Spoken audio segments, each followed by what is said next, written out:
हमारे वेद के ऋषियों ने चार ही देवता माना। मातृ देवो भव, पितृ देवो भव, अतिथि देवो भव, आचार्य देवो भव। माता देवता, पिता देवता और अतिथि यानी मेहमान कोई घर में आ जाए ना वो देवता, और आचार्य यानी संत गुरुजन देवता।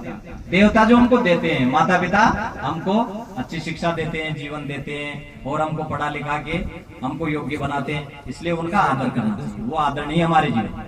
और उनका बहुत बड़ा उपकार होता जो हमको सत्संग में लगाते। देखो ये माता कितनी उपकृत है, इनका कितना उपकार है इन बच्चों पर कि इनको सत्संग मिलाती और पारक सिद्धांत जैसा महान सिद्धांत इनको दे दी। तो ऐसी माताएं बहुत कम लोगों को मिलती जो भाग्यशाली होते हैं। और इनका सारा परिवार, ये लड़के बच्चे सब सत्संग में जुड़े हैं। तो पूरा परिवार ही ऐसा स्वर्ग होता है जहाँ सत्संग होती।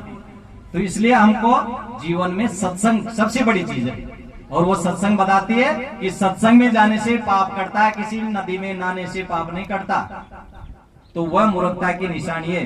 इसलिए कहा कि किसी जाति को ऊंच नीच भेदभाव मानना भी मूर्खता है, किसी नदी में स्नान करके पाप काटना यह भी मूर्खता है। और बताया कि संताप आरंभ पाप हाना है। इसका अर्थ होता है शरीर को संताप देकर, कष्ट देकर, तपस्या करके मेरे पाप नष्ट हो जाएंगे, ऐसे नहीं होगा नष्ट। पाप नष्ट होता, पाप करना छोड़ो। और सारे वेद के ऋषियों ने चार ही देवता माना। मातृ देवो भव, पितृ देवो भव, अतिथि देवो भव, आचार्य देवो भव। माता देवता, पिता देवता और अतिथि यानी मेहमान कोई घर में आ जाए ना वो देवता, और आचार्य यानी संत गुरुजन देवता। देवता जो हमको देते हैं, माता पिता हमको अच्छी शिक्षा देते हैं, जीवन देते हैं और हमको पढ़ा लिखा के हमको योग्य बनाते हैं, इसलिए उनका आदर करना चाहिए। वो आदरणीय हमारे जीवन। और उनका बहुत बड़ा उपकार होता जो हमको सत्संग में लगाते। देखो ये माता कितनी उपकृत है, इनका कितना उपकार है इन बच्चों पर कि इनको सत्संग मिलाती और पारक सिद्धांत जैसा महान सिद्धांत इनको दे दी।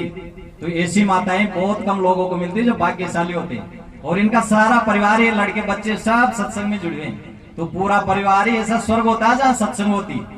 तो इसलिए हमको जीवन में सत्संग सबसे बड़ी चीज है।